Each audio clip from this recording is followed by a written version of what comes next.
Police তদন্তে ধরেছে তাকেই বলবার চেষ্টা করেছে যে তিনিই হচ্ছেন একমাত্র দায়ী এবং তার ফাঁসি চাই এবং তার কোর্ট যা রায় দিয়েছেন।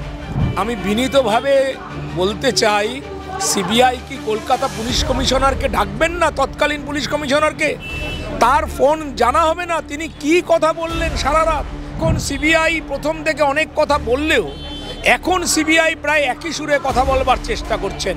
দুষ্কৃতীরা, ধর্ষকরা তারা বুঝতে পারত যে এটা কতটা তাদের উপর চাপ, অন্যায় করবার আগে তারা ভয় পেত।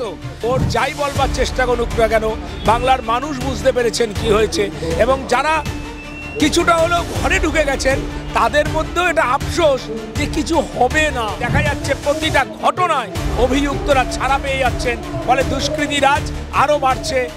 যে বিচার চাইয়ের দাবিতে আপনারা 1 বছর ধরে পথে আন্দোলন করছেন, তিলোত্তমার বাবা মা হাইকোর্ট দরজায় ঘুরছেন এবং তারপরেও বলা হচ্ছে যে তার তিলোত্তমা কিন্তু বিচার পায়নি, কি নিরিখে বলছে? দেখুন, প্রথম বিষয় হচ্ছে এমন একটা ঘটনা, এমন একটা হত্যা এবং এমন একটা ষড়যন্ত্রের শিকার আমাদের তিলোত্তমা, আমাদের অভয়া।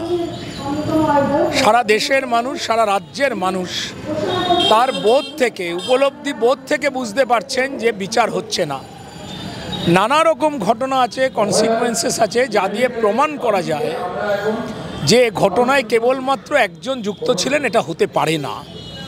এর সঙ্গে সুনির্দিষ্টভাবে দুর্নীতির অভিযোগ, যার জন্য সেই সময় প্রিন্সিপাল এখনও জেলে আছেন, এবং আরও সুনির্দিষ্ট লুটতরাজ, দুর্নীতি, অন্যায়, থ্রেট কালচার, এই সবটা জড়িয়ে তার ওপরে যে অত্যাচার হয়েছে তা সংগঠিত এবং একাধিক মানুষের, এটা সকলে বুঝছেন, বাংলার মানুষ বুঝছেন, ভারতবর্ষের মানুষ বুঝছেন, আমি বলেছি পৃথিবীর বিভিন্ন দেশের মানুষ বুঝেছেন। কিন্তু যে কোনো কারণেই হোক এই বিচার এখনো শেষ হয়নি, কথা শেষ বলার এখনো জায়গা আসেনি। কিন্তু প্রাথমিক পর্যায়ে যা রাজ্য সরকারের যে অ্যাটিটিউড ছিল তা হচ্ছে যাকে কলকাতা পুলিশ তদন্তে ধরেছে তাকেই বলবার চেষ্টা করেছে যে তিনিই হচ্ছেন একমাত্র দায়ী এবং তার ফাঁসি চাই এবং তার কোর্ট যা রায় দিয়েছেন। দেখা যাচ্ছে এখন সিবিআই প্রথম থেকে অনেক কথা বললেও এখন সিবিআই প্রায় একই সুরে কথা বলবার চেষ্টা করছেন এবং পশ্চিমবাংলার এই সময়কালে যতগুলো ঘটনা, দুর্নীতি, লুট, সবকটা আপনি যদি দেখেন একটার পর একটা ঘটনা যা ঘটেছে, প্রত্যেকটা ক্ষেত্রেই সিবিআইয়ের রায় এরকম, কোনো উত্তর হচ্ছে না আজ পর্যন্ত, স্পষ্টতা নেই। সেই জন্য আমাদের নিশ্চিতভাবেই ধারণা, আমরা যারা এই আন্দোলনে আছি তারা আমরা যেমন বুঝি যে এই আন্দোলনে কেবলমাত্র থেকে আমরা বুঝি যে একজনের কাজ এটা নয়, সংগঠিত অপরাধ, এবং এই অপরাধের জন্য যারা দায়ী তাদের সকলকে ধরো। মাননীয় মুখ্যমন্ত্রী সকলের সামনে বলেছিলেন তিনি সারা রাত ঘুমোতে পারেননি, সারা রাত পুলিশ কমিশনারের সঙ্গে উনি কথোপকথন করেছেন, কথা বলেছেন। আমি বিনীতভাবে বলতে চাই, সিবিআই কি কলকাতা পুলিশ কমিশনারকে ডাকবেন না? তৎকালীন পুলিশ কমিশনারকে তার ফোন জানা হবে না তিনি কি কথা বললেন সারা রাত, কি নির্দেশ দিয়েছিলেন সর্বোচ্চ প্রশাসন?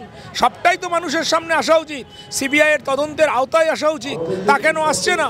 সেই জন্যই সন্দেহজনক। আমরা তাই আন্দোলন চালিয়ে যাব। আমরা দেখেছি ভারতবর্ষের ক্ষেত্রে 7 বছর বাদেও বিচার হয়েছে, ফলে 1 বছরই যথেষ্ট নয়। কোর্ট যাই বলবার চেষ্টা করুক না কেন, বাংলার মানুষ বুঝতে পেরেছেন কি হয়েছে এবং যারা কিছুটা হলেও ঘরে ঢুকে গেছেন তাদের মধ্যেও এটা আফসোস যে কিছু হবে না। কোর্ট, সরকার সব মিলে ষড়যন্ত্র করছে, পারবো না, আমরা পারবো না।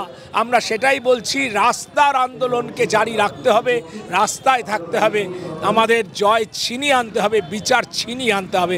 বিচার কেউ এমনি এমনি দেয় না, বিচার ছিনিয়ে আনতে হয়। 2024-এর 9ই আগস্ট এবং 2025-এর 9ই আগস্ট ছবিটা কি রাজ্যে নারী সুরক্ষা এতটুকু বদলেছে?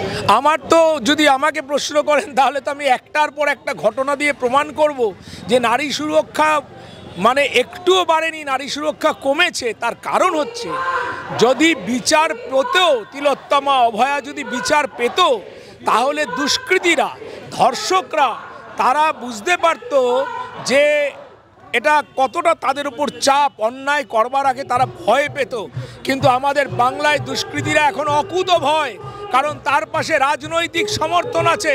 প্রতিটা ঘটনায় কেউ দাঁড়িয়ে বলছেন না, শাসক বা সরকার বা পুলিশ, যেটা অন্যায় অপরাধ একে আমি ধরে নিয়ে যাচ্ছি। দেখা যাচ্ছে প্রতিটা ঘটনায় অভিযুক্তরা ছাড়া পেয়ে যাচ্ছেন, ফলে দুষ্কৃতী রাজ আরও বাড়ছে, ক্রমশ বাড়ছে, তারা উৎসাহিত হচ্ছে। আরো ভালো ভালো খবর দেখতে সাবস্ক্রাইব করুন বাংলা হান্টের ইউটিউব চ্যানেল। বাংলা হান্টের আরো খবর দেখতে নজর রাখুন। বাংলা খবর মানেই বাংলা হান্ট।